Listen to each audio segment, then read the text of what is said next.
Morning. What's going on, everybody? Hope you guys are having a wonderful day. This is Chris Classic dropping a live couch vlog. I'm enjoying my off day. I'm relaxing. I'm still a little tired. It is what it is.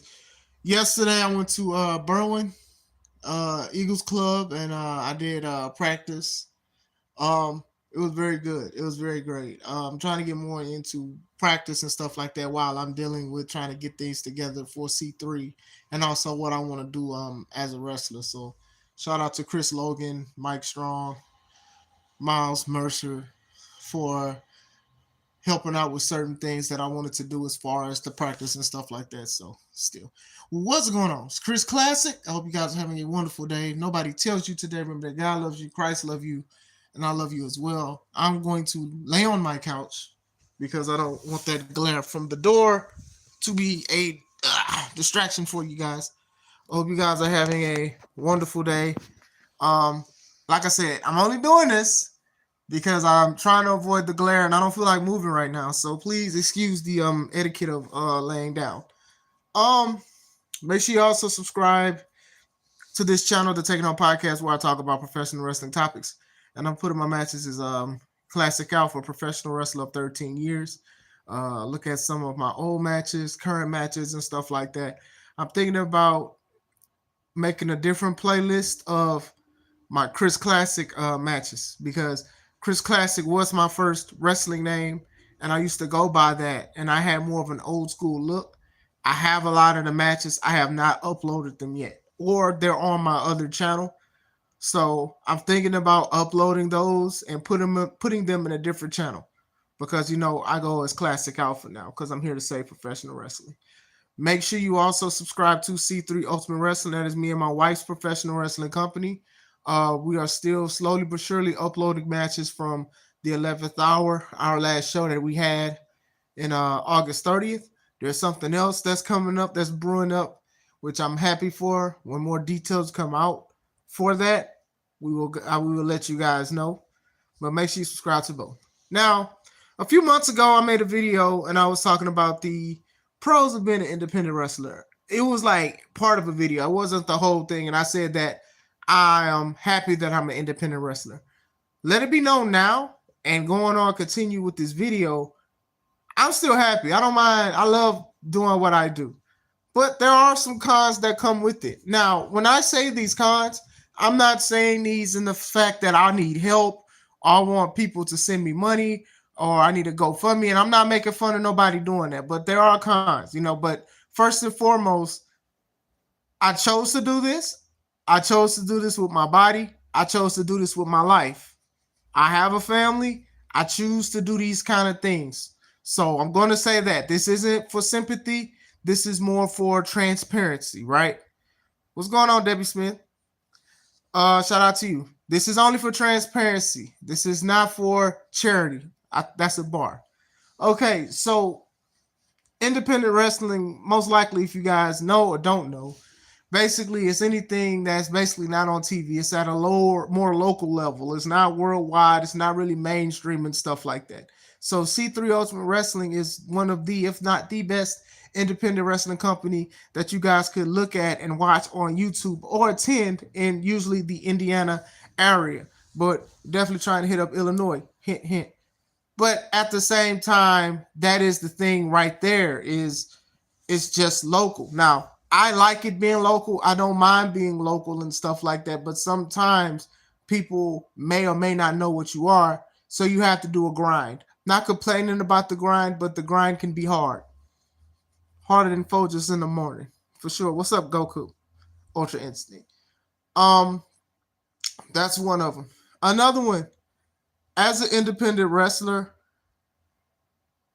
you low key could want to wrestle every week or want to wrestle, be booked for shows, and that may not happen. You may, let's say you want to be an independent wrestler and you put your name out there. Let's see, it's September. There's a possibility that you are not going to be able to wrestle this year because other companies may be fully booked. They may have other people that they're interested in and stuff like that. See, I have C3 Ultimate Wrestling. I'm not on parole. Well, you on crack. Anyway, still, going back into it, just because you want to be an independent wrestler, it doesn't. What's going on, Insane? What's going on, Crazy Family? Just because you are independent wrestling, it does not always equate that you will always wrestle. Starting in September, if you say, hey, everybody, I'm available to be booked, that does not mean that somebody's going to book you within these months. That's no offense, but that's just 100% the truth. There's a lot of wrestlers that can attest to that as well. So other companies have things they have to do. They have stories. They have a whole bunch of stuff, or maybe they don't like what you have to offer. And that's the kind of reality that it is. Now, me, Cone, and C3 Ultimate Wrestling, we could try to find somewhere and have a show or whatever, and I could continue to just straight like book myself to wrestle. But some people don't have that, or they don't even have the they don't want to run a show. They don't want to do nothing like that. So they want to wrestle. But that's the case. There are some people who have retired from independent wrestling because nobody booked them.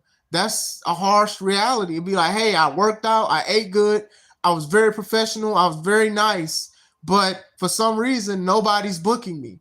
So people retire. Some people retire because nobody wants to book them. And that's a sad situation because I know a lot of guys that are very, very talented in the ring, and they retire either through the injuries or just a broken heart. Like, you have a lot of wrestlers that push through a lot of injuries to wrestle. But when you have a broken heart, as in nobody feels like they need you, or you feel like you're not needed in a sport that you love so much that they don't love you back, that is crazy. I am not Aladdin.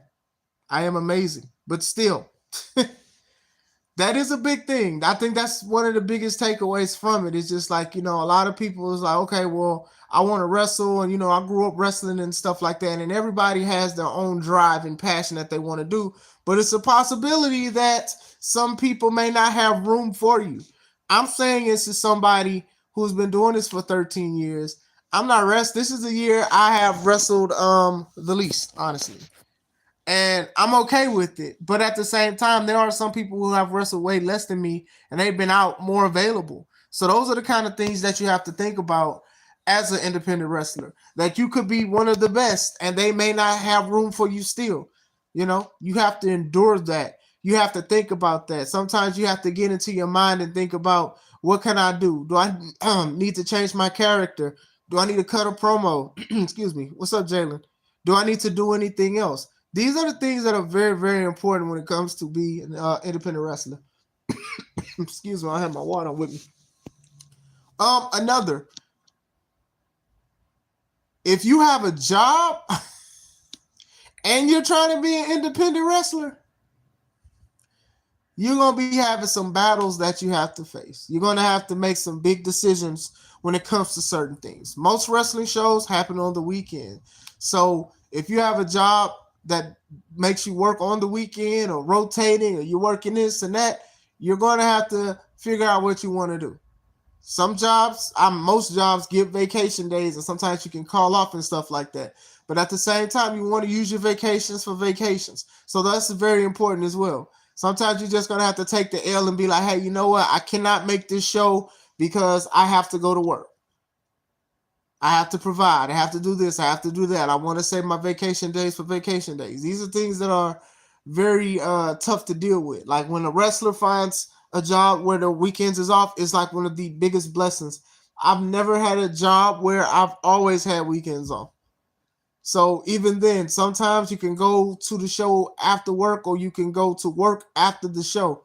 Those kind of things happen. But that's like one of the biggest things is basically you don't have a dead set schedule sometimes. And sometimes it's just like, hey, we want you to work here. You're like, oh, well, the next show that I'm at that I'm committed to is in March 3rd. Let's just say that, for example. And then you look at your schedule, you work March 3rd. So now you have to think about that. What do you have to do? What do you need to do? What's this and what's that? So that's also a problem. That's definitely a problem because I've had to cancel bookings. I said I couldn't make something because of I wasn't trying to give up my vacation days. Those are very, very important to me as well, trying to spend time with family. Also, as an independent wrestler, it's the same as mainstream wrestling, is that sometimes you're going to choose that booking over other stuff. No offense to whatever you have to do, but you want to make sure you're the best wrestler and you want to put your name out there. Shout out to you, Insane. Those kind of things happen. It's 100% truth. It's like, it sucks, but it's like sometimes you have to do things you don't want to do, and sometimes, better yet, you have to make decisions that you don't want to make, and those are the kind of things that have to happen. Another thing, as an independent wrestler, sometimes people don't have insurance. Better yet, if you, or worse yet, if you hurt yourself, your job probably won't cover your injury because it was not on site. It was not an at work injury and stuff like that. Only certain jobs can cover that kind of stuff. And I always encourage wrestlers to get insurance because just in case something bad happens, you're covered or you don't have to pay that much for a copay for a certain amount of time. Those are the kind of situations that happen as well. It's very, very important because I know a lot of people is just like, okay, well, the job can do this and the job can do that, and you can apply for short term. Sometimes jobs don't have that. Sometimes jobs don't honor that. Sometimes jobs will let you go. It's like, hey, you basically hurt yourself somewhere that had nothing to do with us, and you expect us to pay or to try to help you pay for you to get better. It's one of those things, man. It's one of those things. Independent wrestling is definitely one of those situations where it's like, hey, if you do care about the business, you have to care for yourself as well. You have to care for yourself as well, and you also have to invest in yourself. Um, Another thing for independent wrestling, the con for it is that sometimes people don't do background checks on wrestlers that they book. As in, some of these guys who say they're wrestlers or gals say they're wrestlers, they're not real wrestlers. They don't have no training experience. They don't have nothing. So sometimes a lot of these companies, and even companies that are new, they'll just book anybody and then just expect them to be like, oh, well, they're wrestlers because they say they're wrestlers, or they went to eBay or they went to Etsy and they bought some wrestling tights. That's a problem because you didn't do a background check. And to me, being a professional wrestler and also co-owning a professional wrestling company, we have to make sure that we're professional at all times. And sometimes people don't. And not only do you like mess up the state of independent wrestling, but you can also mess up the people in the locker room booking people who aren't familiar with knowing how to wrestle and stuff like that. And they wind up hurting somebody or they wind up hurting themselves. We've seen it a lot. What's going on, Bacon? Those kind of things happen. Uh, most of us love wrestling and we do it more as a passion and a hobby. It's not a lot of money in it when it comes to an individual wrestler. Like some people you're getting paid, but some people are just doing it for the love of the sport. So trying to have a career on being an independent wrestler, it works for some people who are consistently booked at certain places and going to big areas. But the harsh reality is some of us aren't going to be financially stable as an independent wrestler. And that's why we have our 9 to 5s or the 11 to 7s or whatever shift, the 10 to 6s, whatever you want to call it. It happens, it does happen. Some people ask, hey, is it a lot of money? It's like, it's there, but it's not for everyone. It's just a true statement. You get what I'm saying? But yeah. So I do want to speak about like a few talking points. It's some more that's not coming to me. I do want to I did want to just speak about that for a little bit, The promotion, trying to promote, dealing with people that are unsafe, dealing with promoters who don't know how to run a show, but expect us to do one because they got some wrestlers, is a bad thing. It's definitely a bad thing. But I did want to speak about it for a little bit. Those are like the main talking points. If you guys want to know about anything else, let me know. I'll try to talk to you guys as much as I can. I'm heading out. I got some things I got to do today. I got a lot of editing to do. I got some pictures I got to edit. I got some things. I got some stuff to set up. So I'm going to try to do that before I hang out with my wife. But I hope you guys have a wonderful morning. This is Chris Classic. Let's take it home.